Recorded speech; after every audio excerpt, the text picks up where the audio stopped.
Đây là cái máy iSearch All-in-One.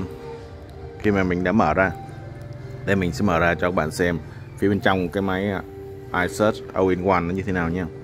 Đây là cái màn hình được nối với cái main bằng cái sợi cáp như thế này. Để tháo cái máy này thì chúng ta cần một cái tô vít 3K và một cái đầu lạnh là được. Thì nó sẽ có 4 con ốc phía đáy này, 4 con ốc phía đáy này. Thì bạn mở ra và dùng cái nạy lên. Đây là phía bên trong. Đây là hai cái loa này. Đây là cái quạt tản nhiệt. Mình mở này lên cho bạn xem. Phía này dưới là cái main. Đó. Đây là chốn giáp ổ cứng này. Cái này main giống là dạng như main laptop á.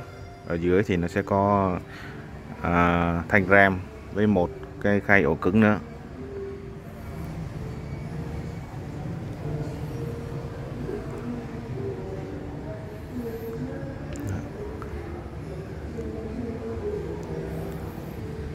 Máy Asus All-in-One.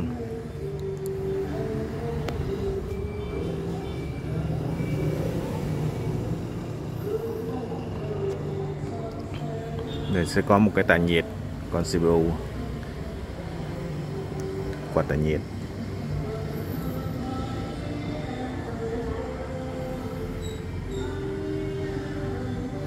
Đây có dùng cả wifi này.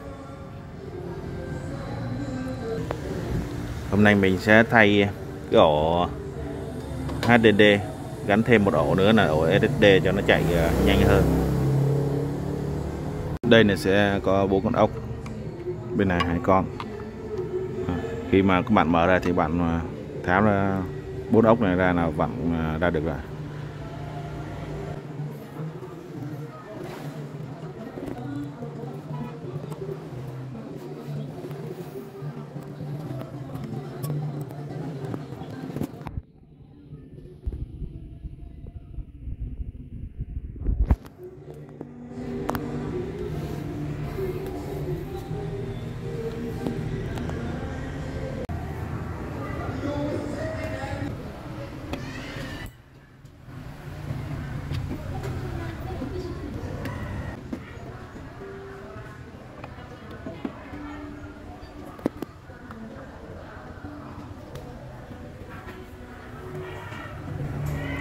Trước mặt các bạn là cái máy iSearch All-in-One.